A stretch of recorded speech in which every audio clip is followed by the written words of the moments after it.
Assalamualaikum warahmatullahi wabarakatuh. Innal hamdalillah nahmaduhu wa nasta'inuhu wa nastaghfiruh wa na'udzu billahi min shururi anfusina wa min sayyiati a'malina. May yahdihillahu fala mudilla lahu wa may yudlil fala hadiya lahu. Asyhadu an la ilaha illallah wahdahu la syarika lahu wa asyhadu anna Muhammadan 'abduhu wa rasuluhu. Allahumma shalli wa sallim wa barik ala sayyidina Muhammad wa ala ali sayyidina Muhammad. Rabbi shrah li sadri wa yassir li amri wahlul 'uqdatam min lisani yafqahu qawli. Amma ba'du.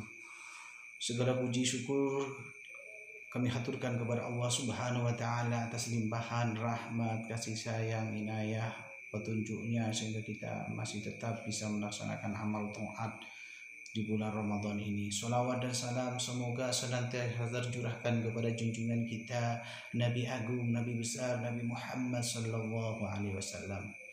Pada kesempatan kali ini kami akan menjelaskan tentang mustahik zakat.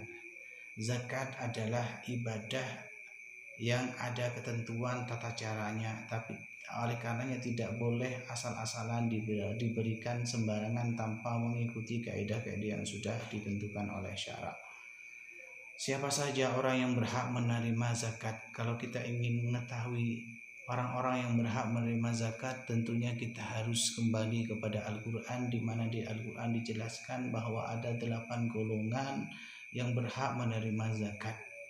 Allah Subhanahu wa taala di dalam surat At-Taubah ayat 60 bersabda, "Innamas shadaqatu lil fuqara wal masakin wal 'amilin 'alaiha wal mu'allafati qulubuhum wa fir riqab wal gharimin wa fi sabilillahi wa ibnis sabil faridatan minallah wallahu 'alimun hakim."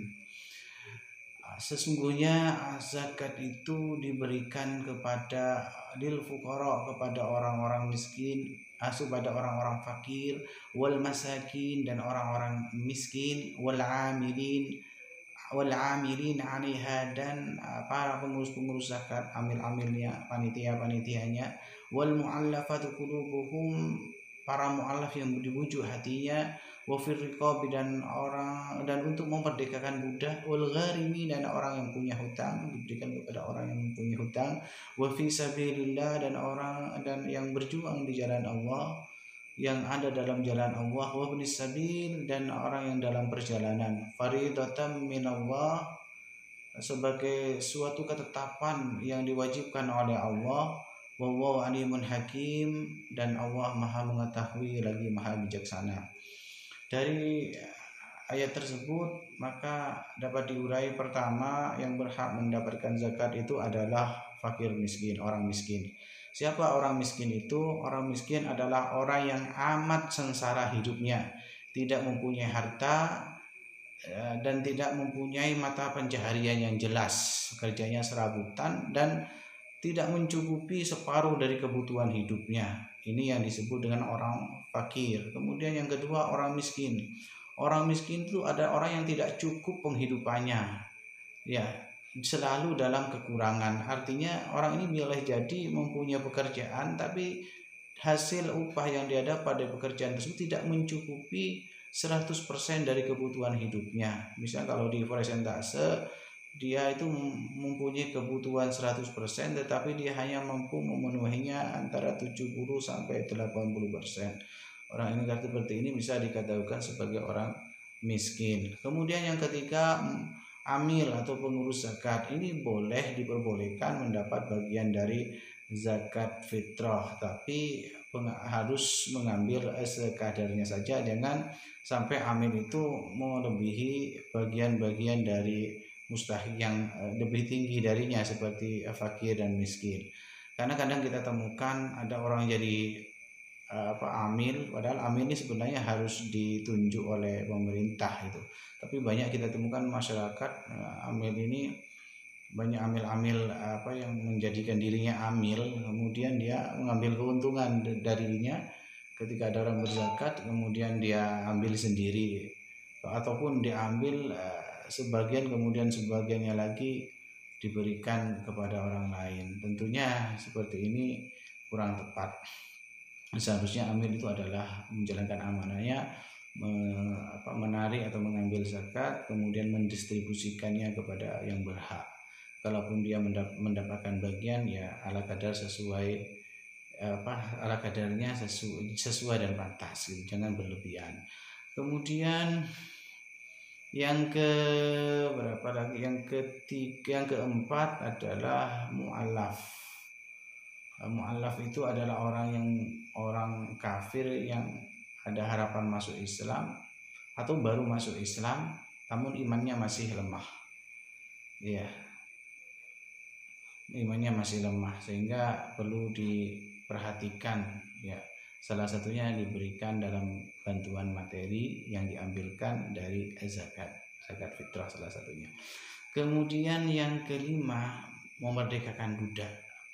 Jadi budak yang dimaksud ini dari zakat itu diambil untuk memerdekakan budak, bukan memberi makan atau memberikan kepada seorang budak yang dimiliki oleh tuannya, tetapi dalam rangka memerdekakan budak.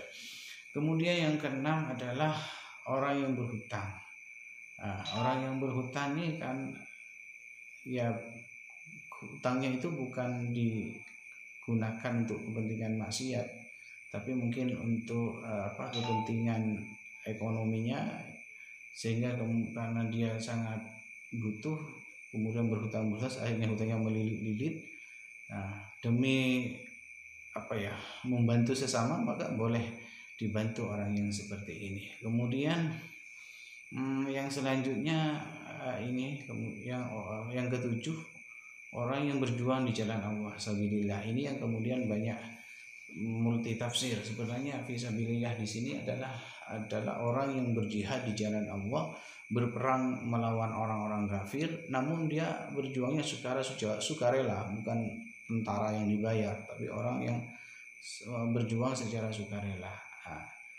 Menurut mazhab Syafi'i sebenarnya pengertiannya mengerucut ke sini, tidak melebar dan meluas. Fisabilillah ini tidak bisa diartikan secara umum. Kalau secara umum maka banyak, seperti guru ngaji, seperti orang yang di dalamnya ada urusan untuk meninggikan kalimat Allah, membesarkan Allah, itu disebut dengan fisabilillah.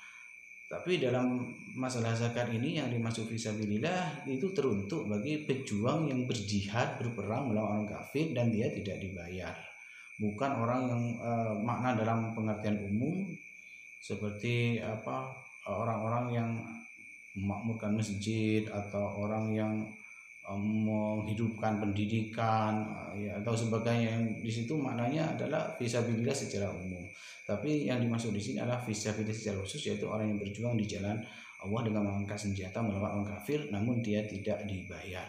Kemudian yang terakhir, golongan yang terakhir adalah Ibnu Sabil, yaitu orang yang kehabisan bekal di dalam perjalanan. Tentunya perjalanannya adalah perjalanan untuk ibadah, untuk silaturahim, perjalanannya bukan perjalanan dalam rangka maksiat kepada Allah. Demikian 8 golongan yang berhak mendapatkan zakat. Mudah-mudahan menjadi pencerahan. Wallahul muwaffiq ila aqwamit thoriq. Wassalamualaikum warahmatullahi wabarakatuh.